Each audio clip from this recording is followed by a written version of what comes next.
Hi, so this is going to be a look, actually a revisit of the RetroStone 2. So I'll shine some light on it there so you can see it. This is the front. Here's this side. You've got a micro USB volume slider and a headphone jack. Got some buttons on the back, HDMI, and SD card slot on the other side. I had reviewed this, or at least I posted a blog post about it in the first part of the year when it came out, and it's one of the first units to ship, and the software at that time was probably alpha. I think it was classified as beta, but really ultimately it was not ready.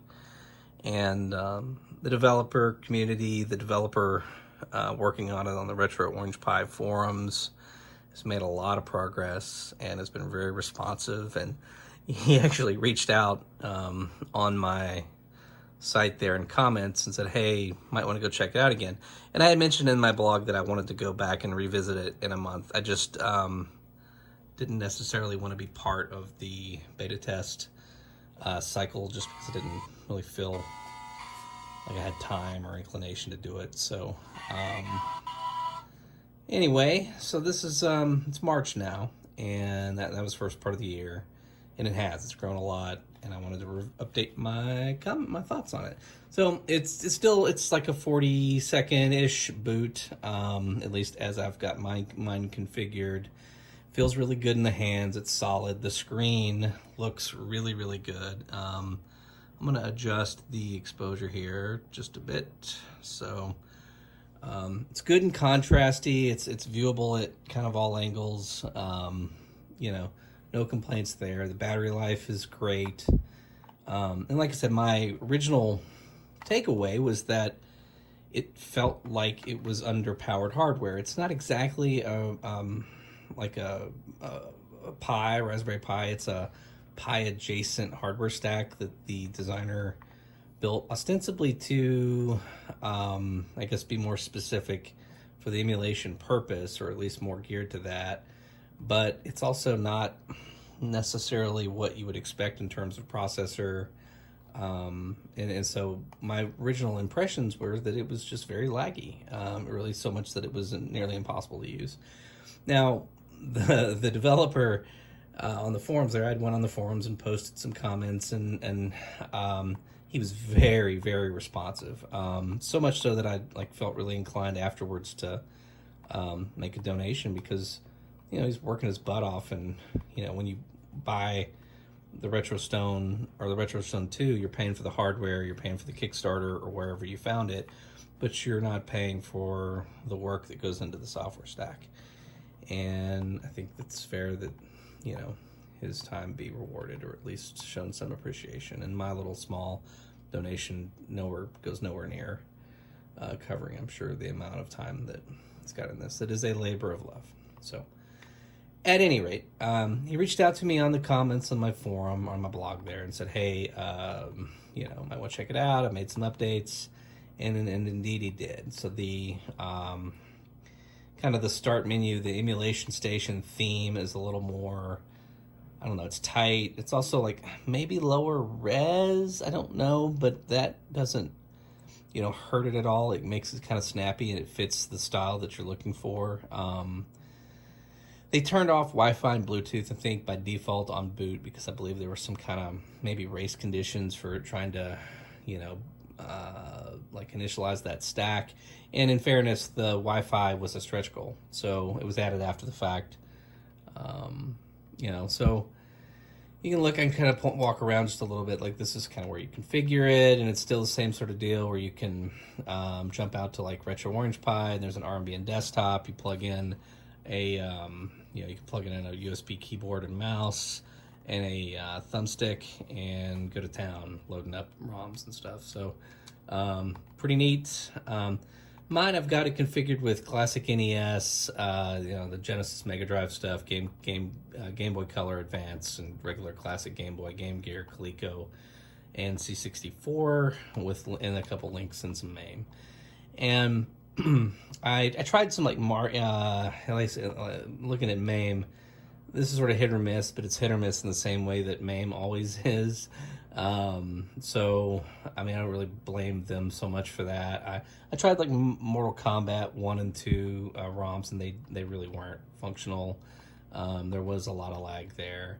But all the games that I originally tested, which were like Super Mario Brothers and you know, like Donkey Kong and some of the, you know, like the basic arcade Frogger, the, you know, Joust. I had tried some of the NES stuff, you know, Ghostbusters and Double Dragon. All of that originally felt a little laggy, and now it's very, very snappy. I'm impressed. It's noticeably different. So here's an example. I'll go in and look at Mike Tyson's Punch Out.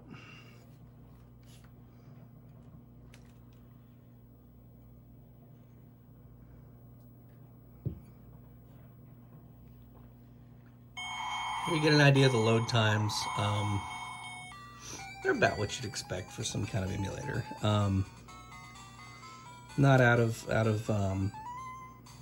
the ordinary at all. Got a select and start button here, and then these sort of float around depending on which system you're in.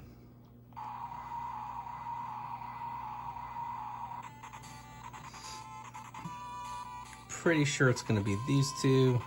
I forget. We'll see.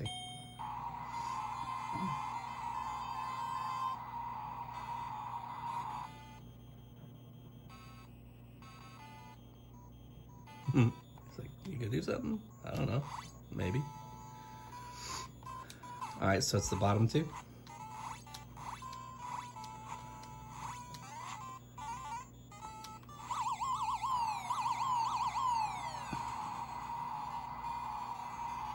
Now there's a pretty clever ability to kind of create save spots. So that was a select plus this top button, and you get this, I guess this is RetroArch.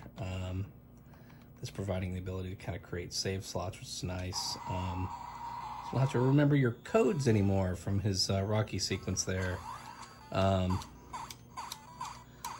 can see like the responsiveness as far as, if the camera will focus, the responsiveness as far as the animation goes is good now. Like it's, this was noticeable. Like it was difficult to play before, and now it's not. So a select start takes you back to menu, and that's pretty much instant. Yeah, good stuff there. Look at Super Mario World, perhaps.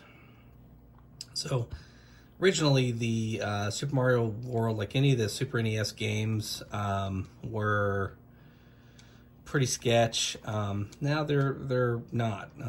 Whoops, I'm up in the menu, and that's supposed to be back. That's not back. Derpy derp. All right. It's a hell of a review, and I'm, you know, you just push some buttons, man. But I did feel guilty because if people were to, you know, consider buying the game or, you know, system based on my initial impressions, they may not think it's a good idea because my initial impressions weren't great. The SNES games originally were extremely laggy. Let's see if I can kick down the exposure a little bit. So you can sort of see it's very smooth now. So whatever he has done has made a tremendous difference on this game. I'll go through and play for a sec.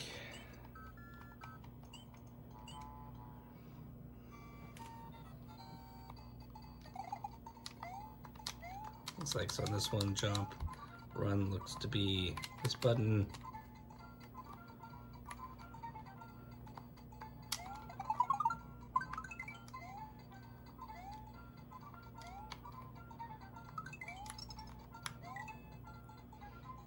Pretty sure I passed a Yoshi back there. That's okay. But yeah, pretty darn good. I'll jump out.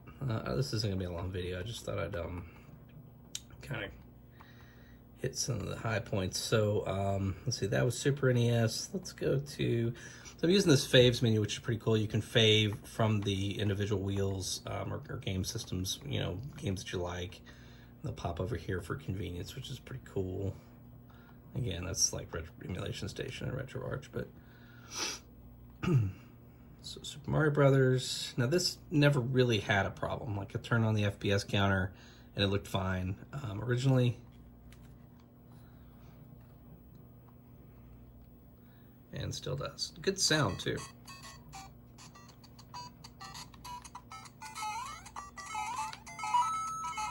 I say it didn't have an issue before. It is faster, maybe even than I noticed then. But yeah, whatever. Fail. So and then look at maybe Mega Drive, Sonic the Hedgehog. This guy.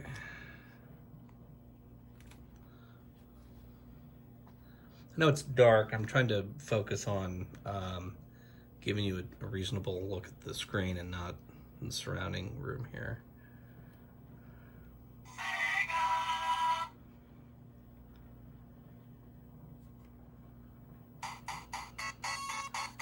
Again, the sound is really good. And the screen, which was the big improvement in the RetroStone 2 versus the 1, was the screen size, I think, and probably some of its other specs. It's well placed. The size isn't annoying. It's not too small. It kind of matches the right happy balance for, you know, keeping a good battery life. I've never been able to drain the battery on this thing, so I have no idea how long it lasts. We'll just go with long enough. So yeah, that's Sonic.